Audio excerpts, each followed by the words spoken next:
education. Next is the religion. Religion is a belief in a spiritual beings. Family is the first institution of the religion. Religion is actually relation between the human being and a god. Next is the political. So political institutions are required to maintain peace and ensure that citizens are made aware of their duties and responsibilities. In India, we have democratic form of government. There is a decentralization of power. In central government, there is a House of People, Lok Sabha, and the representatives of the state, means Rajya Sabha, central government, and the president. In the state, in state government, there is a Vidhan Sabha, state legislative assemblies of India, Vidhan Parishad, state legislative councils of India, state government and governor. In city, there is a municipal corporation. In town, there are municipal parties, and in district, there is a Jilla Parishad. In taluka, there is a Panchayat Samiti, and in village, there is a Gram Panchayat.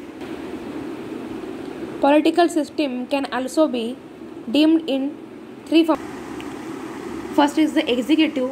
The executive branch of India consists of the president, vice president, and the council of ministers led by the prime minister.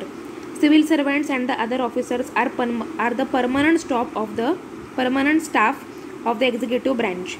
Ministers are temporary staff of executive branch. Executive has the power to implement the laws. Legislature work is to make the laws and amendments. In the legislature of the India consists of the President, Rajya Sabha, and the Lok Sabha. In judiciary, the Supreme Court is the head of the judiciary and has the power to declare any law illegal if it is contradicting the Constitution. Constitution has the power to interpret the laws. Next concept is the economic. Economic institutions are very essential for the development and financial security of the society. It educates the society about how to make sound financial decisions. Economic institutions like Reserve Bank of India, insurance companies, etc. Dowry.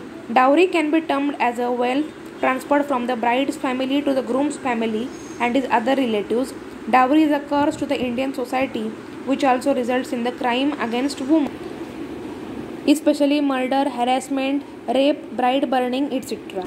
Due to the severe problems of dowry, the Dowry Prohibition Act 1961 was enacted. This act imposes imprisonment for not less than 6 months up to 2 years along with the fine of rupees 10,000 to the person who directly or indirectly demands dowry.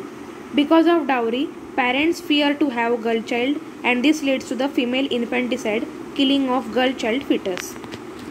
Next is about the Article 21A. Education in India is compulsory for all children from 6 to 14 years of the age and provided free of charge at the public schools.